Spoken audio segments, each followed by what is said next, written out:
խնդիրներից եւ ինչից քիչն է սա, ինչ պատմեցի։ Մենք տեսնում ենք, որ բազմաթիվ քաղաքացիներ են այստեղ հավաքված, ակնկալիքներ են Հայաստանի Հանրապետության գործող սահմանադրությունը ունի համապատասխան հոդված, որը նախատեսում է, որ ձախողված կառավարությունները եւ կառավարության գործունեության հաստատված ծրագրից շեղված գործադիր իշխանությունները նորմալ քաղաքական գործընթացների պարագայում պետք է հրաժարվեն եւ այդ հրաժարվելու հասնելու գործընթացը կառավարության ազգային ժողով անվստահություն հայտնելու լեգիտիմ հնարավորությունն է։ Այսօրվա լսումները խորհրդանում նվիրված է հենց այդ կարևորագույն գործընթացը մեկնարկելու անհրաժեշտությանը։ Հավաքվել են բազմաթիվ քաղաքական ուժեր ընդդիմադիր դաշտի։ Կարծում եմ, որ բոլորի մոտ այն համոզմունքը կլինի, որ իմպիչմենտի գործընթացը իրատեսական գործընթացը, իրական գործընթացը ունի այս պահին Հայաստանի Հանրապետության առջև ծառացած մարտահրավերների լուծման բավարար ներուժ եւ կառավարությանը այլ կառավարությունով փոխարինելու լիարժեք հնարավորություն։ Սա նաեւ կարծում եմ մեր ժողովրդի մի ստվար հատվածի ցանկությունն ու պահանջն է։ Գուցե այդ ստվար հատվածը ինչ որ մի ուժի վրա կենտրոնացած չէ, բայց այդ ստվար հատվածը վստահաբար կարող ենք ասել, որ փոփոխությունների կողմնակից են, այս իշխանությունների հեռացման կողմնակից են։ Հիմա որպեսզի քանի որ բոլոր հնարավոր ձևերը այս տարիների ընթացքում փորձվել են իրավական սահմանադրական եղանակով, մենք համոզված ենք, որ այս իշխանությունը հրաժարական չի տալու իր կամքով, ուզում եք 1 միլիոն մարդ հավաքեք փողոցում։ Համոզված ենք, որ սրանց համար հայրենիք, պետություն, ազգային շահ, նպատակներ, ապագա սերունդների առաջ պատասխանատվություն, իսկ ներկայի առաջ պատասխանատվություն չունեն, ինչ ապագայի առաջ պատասխանատվություն։ Սրանց նպատակը թուրքական օրակարգը առաջ տանելն է, Հայաստանը թուրքական օրակարգի ենթարկեցնելն է, ինչը անում են, եւ մենք մեր ժողովրդի մի ստվար հատված հետ միասին համաձայն չենք այդ օրակարգի հետ։ Խաղաղությունը դարձել են այսպես քաղցր կոնֆետի նման մի բան ու անընդհատ փորձում են դրանով խաբել ժողովրդին, բայց այդ նորից ուզում ասեմ հարգելի քաղաքացիներին, որ չխաբվեն, հերթական անգամ չխաբվեն Նիկոլի քաղցր ստերին, որովհետև դա կյանք ցույց է տվել, որ դա բերում է անընդհատ նոր աղետների։ Այսպես կոչված խաղաղություն չի, սա կապիտուլյացիա է մեկ, սա դեռևս հեռու է իրականությունից փաստաթուղթ դառնալու եւ որպեսզի մենք կարողանանք իրական խաղաղությանը հասնել ճիշտ կողմից, այսինքն անվտանգության կողմից, մեր երկրի մեր ժողովրդի անվտանգությունը ապահովելու միջոցով, այսօր ազգային ժողովում սկսած գործընթացը պետք է ինչ-որ մի ժամանակ հետո տրամաբանական ավարտին հասնի, այսինքն իմպիչմենտ պետք է տեղի ունենա։ Պարոն Զաքարյան, խոսեցիք խաղաղության հաստատքի մասին, հաստատի չի ստացվում, որ կողմերը տարբեր կերպ մեկնաբանելով այն արդեն իսկ միջիկ են դարձել փաստաթուղթը։ Ազնիվ դուք փաստաթուղթ տեսել եք, ես չեմ տեսել։ Դա փաստաթուղթ չի, դա թուղթ է, որը ինչի մասին է, որ կողմերը ինչ-որ մի բան են բանակցել եւ պարտավորվում են այդ բանակցությունները չփոխել։ Խաղաղությունը ասում են թուրքերը, թե երբ կստորագրեն խաղաղության համաձայնագիր, երբ որ սահմանադրությունը փոխեն, այսինքն երբ որ հայ ժողովուրդը հրաժարվի իր անուն ազգանունից, իր իղձերից, իր նպատակներից, իր ինքնությունից, իր տեսակից, այսինքն մեզ ասում է դուք հայտարարեք, որ դուք ոչ մեկն եք, մենք կբերենք ձեզ մի հատ թուղթ, կբերենք, կստորագրեք, հետո էլ կտեսնենք, կվավերացնենք այդ թուղթը, չենք վավերացնի այդ թուղթը, կյանք կունենա, չի ունենա եւ այսպես շարունակ։ Այսինքն այսօր չկա։ Նիկոլը հենց սուտ է, նա որ ինքը ասում է խաղաղությունը օգոստոսի 8-ից կա։ Ոչ մի բան չկա։ Թուղթ են ստորագրել, որը ոչ մի բանի մասին է։ Ընդհանրապես բանակցել են 17 հատ կետ,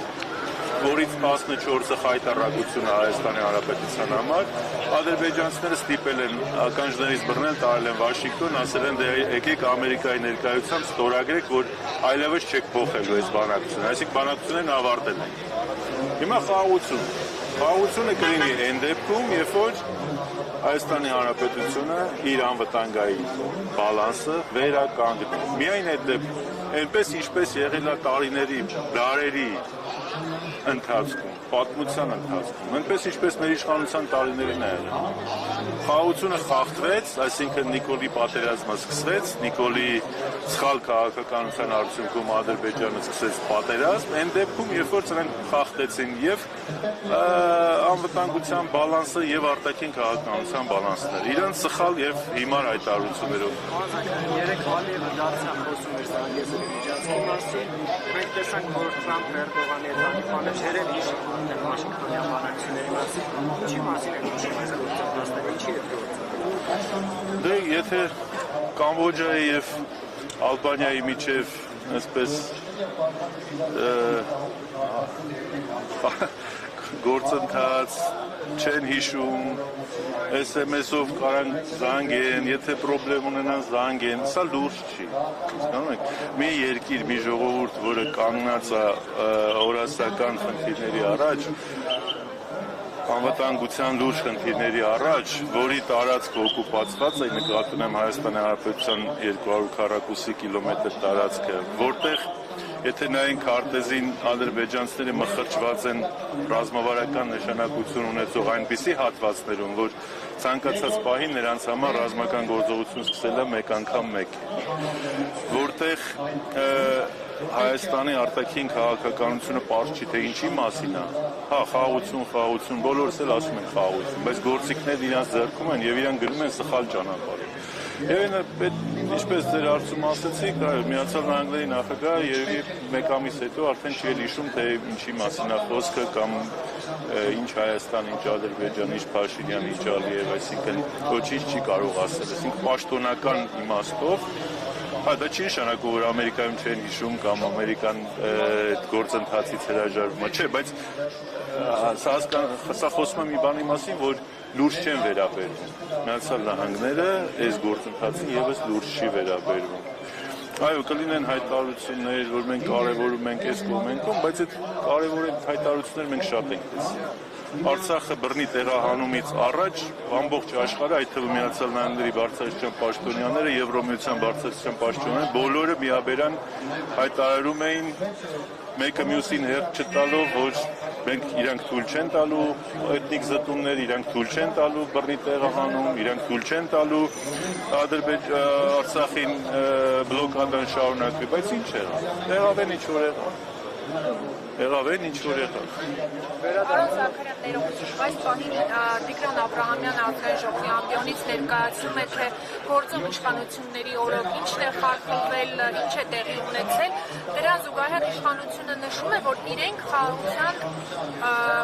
պայմանագիր են նախաստորագրել եւ դրանով էլ իսկ իրենք գնալու են արտահերթ կամ հերթական ընտրությունների, որն է ընդդիմության, այսպես ասած,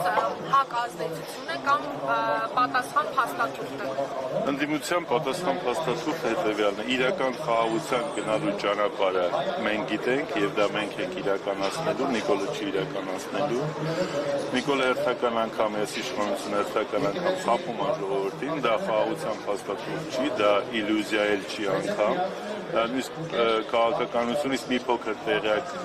մարդիկ կարդում են, ասում են, բայց ի՞նչն է խաղաղության մասին։ Դա մտադրությունների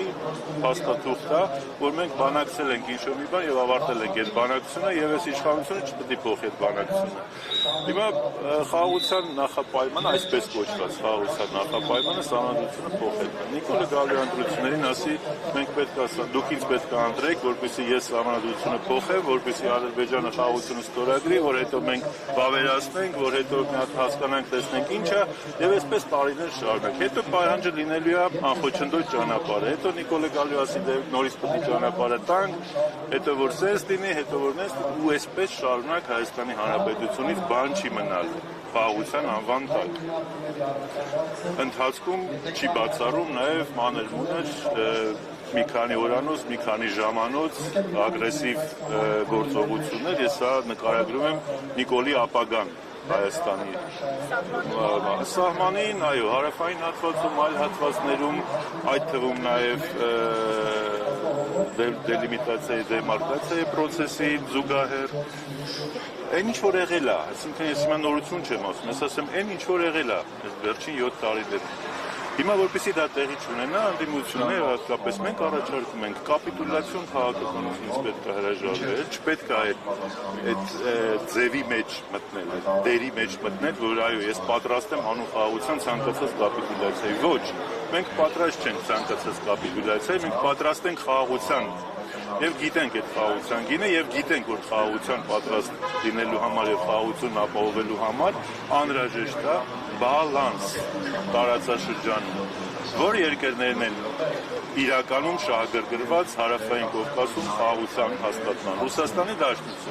Ռուսաստանի Դաշնությունը պետք է քննարկել եւ հասնել ռազմավարական բալանսի վերականգնմանը։ Միացյալ Նահանգները պետք է քննարկել եւ հասնել ռազմավարական բալանսի վերականգնման, որ Ադրբեջանի մտքով անգամ չանցնի եւ ինքն էլ սուսուփուս փոչվերցնի ու Հայաստանի տարածքներից դուրս գա։ Այդ ժամանակ արդեն խաղաղության մասին խոսակցությունները կլինեն ռեալ, իրական։ Իսկ ճանապարհները բացել, այո, մենք կողմնակից ենք ճանապարհները բացելու, բայց այդ ճանապարհների գործարկման իրավական, քաղաքական եւ տնտեսական բալանսներն էլ պետք է լինեն ամբողջությամբ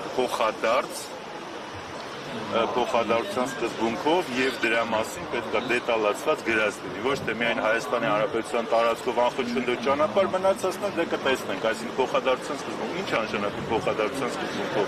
որտեղով Ադրբեջանի ինչ-որ մի գյուղի մեջով ինչ-որ մի տեղ, ինչի՞ չի դա գրված։ Եվ արդյոք մնացած բոլոր կոմունիկացիաները, որոնք օրինակ Իջևան-Ղազախ հատվածը, օրինակ Երևանից դեպի Նախիջևանով անցնող, դեպի Մեղրի տանող եւ մնացած հատվածը Հայաստանը Ռուսաստանի հետ երկաթգծով կապելու հնարավորությունները քննարկվում են արդյոք դրանք։ Միակողմանի զուտ ամերիկյան պատկերացումներով լուծումներ են հիմա առաջարկում։ Մենք չգիտենք Իրանի իրական դիրքորոշումը որն է, Իրանից տարբեր կարծիքներ են գալիս, մի տեսանկյունն ասում է, որ գոհ են, մյուս տեսանկյունն ասում է, որ հարցեր ունեն։ Նույնը ռուսական պարագայում, այսինքն դեռ այս չավարտված եւ դեռևս բազմաթիվ հարցեր պարունակող արտաքին քաղաքական եւ տարածաշրջանային գործընթացներում առողջություն խոսել վերջնական լուծումների եւ всё Նիկոլն արդեն խաղաղությունը բերել չի բերել։ Ես շատ ուրախ կլինեի, որ ես դրանում համոզված լինեի։ Շատ ուրախ կլինեի, որովհետեւ դա իրոք շատ կարևոր հենակետ է Հայաստանի զարգացման համար։ Բայց ես չեմ ուզում ինքս խաբվել եւ խաբել նաեւ մնացածին։ Պարոն Զաքարյան, Նիկոլ Փաշինյանի գրառումները վստահաբար կարգացել եք այս վերջին մի քանի օրվա, անընդհատ նախկին 3 նախագահներին էր հիշատակում, նաև նշում թե այդ ինչպես եք հաղթանակներ բերել, որ ձեզանից 3-ին էլ ժողովուրդը չի ընտրել, նաև նշել էր, որ դուք ոչ միայն հաղթանակներ չեք բերել, այլ Հայաստանը քաշել եք մի անցուդի մեջ, որից ելք չկա։ Մենք ենք Հայաստանի քաշել մի անցուդի մեջ, որից այո, ըստ Նիկոլ Փաշինյանի, այո, նախկին 3 նախագահները։ Բայց ոնց որ թե իրավիճակը լրիվ հակառակ Հայաստանը իր արտաքին եւ ներքին քաղաքականության պիկի վրա է, երբ որ Նիկոլն է։ Եվ մենք գիտենք, թե ինչ գնով Նիկոլն եկավ եւ գունավոր հեղափոխությունների տեխնոլոգիան ինչպես Հայաստանում աշխատեց։ Դրա մասին շատ ենք խոսել, նորից չկրկնվենք։ Այսօր Հայաստանը գտնում է այնպիսի մի փոսի մեջ, որտեղ 3 նախագահներին եւս 3 նմանատիպ փորձ ունեցող նախագահներ են պետք, որ խելքի տան այս իրավիճակից երկիրը հանեն։ Հենց որ ինքը իր մանիպուլյացիաներով, իր այսպես էքսցենտրիկ հայտարարություններով ոչ մեկի մոտ քաղաքական, գուցե հասարակ մարդկանց մոտ տպավորություն է դեռևս ստեղծում, բայց հաստատ քաղաքականությունով հետաքրքրվող եւ քիչ թե շատ իրավիճակին տեղյակ մարդկանց մոտ Նիկոլն այլևս տպավորություն չի ստեղծում իր հայտարարություններով։ Երկիրը, որ այս վիճակի մեջ է, կորցված Արցախ, ջլատված զինված ուժեր, հարգանք եւ պատիվ եւ հնարավորություններ կորցրած Հայաստանի Հանրապետություն իր իմիջով, թուրքական շանտաժի եւ պահանջների դաշտում հայտնված արտաքին եւ ներքին քաղաքականություն, քաղբանտարկյալներ, տնտեսական անկայուն զարգացում, ներդրումների բացակայություն, արտաքին պարտքի կրկնակի աճ, բոլոր ոլորտներում գրեթե ձախողումներ կամ չկա ցույց տվեք մի ոլորտ, որտեղ կա հաջողություն, ես հետ քաշեմ իմ հայտարարությունը բոլոր ոլորտների ձախողումների վերաբերյալ։ Մի ոլորտ ցույց տվեք, որտեղ կա հաջողություն։ Էական հաջողության մասին է խոսքը, ոչ թե ինչ-որ մի քառակուսի մետր ասֆալտ, ինչ-որ մի գյուղի բան ճանապարհի վրա։ Այս իրավիճակում ես կարծում եմ, որ գործող կառավարության ղեկավար իրավունք չունի որևէ մեկին մեղադրել։ Ես նույնիսկ չեմ ասում նախորդ նախագահ, որևէ մեկին։ Մեղքերը թող խնդրի, այն որ 5 շաբթի կառավարության նիստ են անում եւ 4 շաբթի գալիս այստեղ հարց ու պատասխանի, մեղքերը թող խնդրի այլ կառավարության նիստի սենյակում սեղանի շուրջ նստած մարդկանց մեջ, իրենից սկսած եւ այստեղ այն խմբակցության մեջ, որ նստած է նախագահությունից ձախ։ Պարոն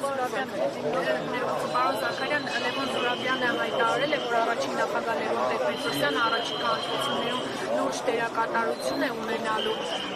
Երրորդ նախագահը ինչ մտադրություններ ունի, քանի որ նաև այստեղ հավաքված մարդիկ դուք եւ նաև պատմությունը բազմաթիվ անգամներ հայտարարել է, որ սահմանադրական եղանակով պետք է տեղ ունենա փոփոխությունը եւ ընտրությունների ճանապարհով։ Երրորդ նախագահը ինչ մտադրություններ ունի։ Այսօր դուք հավաքվել եք լուսաբանելու երրորդ նախագահի եւ հանրապետական կուսակցության մտադրությունները, հասնել կառավարության ամուսնություն հայտնելու գործընթացի իրականացում։ Գործընթացը սկսված է, բայց կախված քաղաքական ուժերի մոտեցումներից, կախված հասարակության աջակցությունից,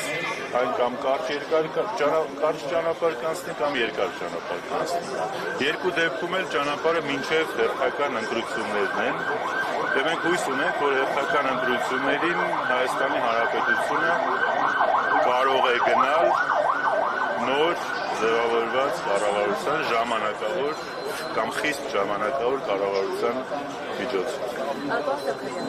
Հայաստանի ներկայացուցիչները միասին անգամ օրակարգ չեն բերում իմպիչմենտի գործընթացը եւ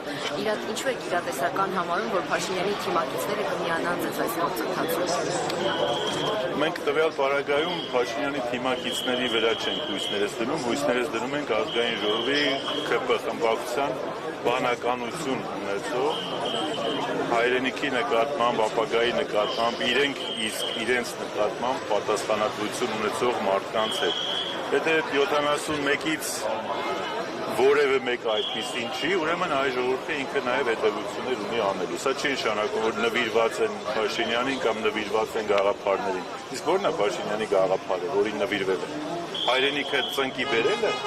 նվիրված են ծնկի բերելու գաղափարին։ Ուրեմն նվիրված են նաև Ադրբեջանին, նվիրված են նաև Թուրքիային, նվիրված են նաև Հայաստանի ծնկի բերելու ցանկություն ունեցող բոլոր արտաքին եւ ներքին խնդիրներին։ Ես կարծում եմ, որ ԿՊ խմբակցությունում կան մարդիկ եւ նրանք քիչ չեն, որոնք որ պատեհ պահի կարող են դրսևորել քաղաքական խիզախություն, քաղաքական պատասխանատվություն։ Հիմա չէ։ Այսինքն մտքումս այո, բայց հրապարակային ոչ։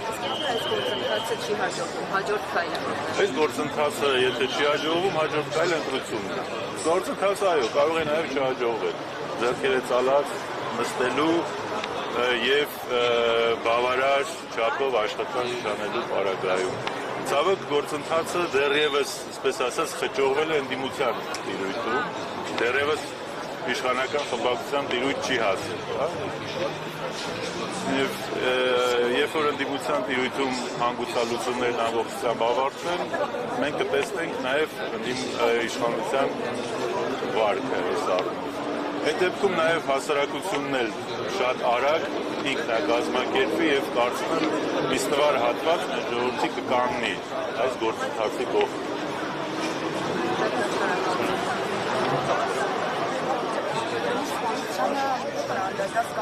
Ձեր կարծիքով սա քաղաքական պատվեր է, թե ոչ, քանի որ հաշվի առնենք, որ Վաղոյանը Գրիգորյանը ինքը հենց ընդդիմադիր գործիչ էր։ Դեք այն որ Արդեն ասենք երջանկահիշատակ Վալոզա Գրիգորյանի նախ ուզում եմ ցավակցել նորից ցավակցել բոլոր հարազատներին, ընկերներին, բարեկամներին կատարված ողբերգության համար եւ ծանր կորստի համար եւ ոչ միայն Վալոզային, այլ նաեւ երկրորդ մեր քաղաքացուն ոստիկանության աշխատակցին, որը բանդիտիզմի զոհադարձել։ Ինչ պետք է մտածեմ ես շարքային քաղաքացիս, երբ որ տեսել եմ, թե ինչքան ցավոտ է տարել ՀՊ-ն փառագրում իր պարտությունը։ Ինչ պետք է մտածեմ ես, երբ որ այսպես ակնհայտ ոչրագործության, բանդիտիզմի էլեմենտներով սպանություն է կատարվում դրական ինքնակառավարման մարմնի ղեկավարի նկատմամբ, ով ակնհայտ ընդդիմադիր գործիչ է։ Ես չեմ ուզում հիմա ասեմ, որ դա քաղաքական պատվեր է կամ դրա մեջ կա քաղաքական անցակազմ, բայց դրա մեջ կա այս իշխանությունների մուրճը ճոճելու հետևանք։ Այդ որ մուրճը վերցնում ճոճում են, թող նաև հասկանան, թող նաև իրանց հաշիվ տան, որ այդ մուրճի ճոճելու գործընթացը հասարակության մեջ կարեն նաև սխալ հասկանան։ Ոմանք հասկանան, որ եթե վարչապետ ընդդիմության դեմ մուրճ է ճոճում, ուրեմն ես էլ կարող գնամ ընդդիմադիր գործին գդակալ։ Ինձ բան չեն ասի, ոչինչ, կարող են նույնիսկ կանչեն ինչ-որ մի թագում տեղ գլուխը շոյել։ Կանչել, կլինի, չէ՞, նման մարդիկ, ովքեր հենց այդպես կհասկանան այդ մուրճ ճոճելու գործընթացը։ Չի կարելի մի կողմից օրենքից խոսալ, իրավահավասարությունից խոսալ, ժողովրդավարությունից խոսալ, մյուս կողմից աշխարհի կամերաների առաջ ՊՊԶ լամբյոնի տակ մուրճ մանգալ ու սենց անիմաստ շպիտով այդ մուրճը բարձրացնել ու 2000 մարդ էլ չես հասկանում ինչի են ծափարում, ինչն են ծափարում։ Ծափարելու հետևանքներ ցավոք։ Շնորհակալություն։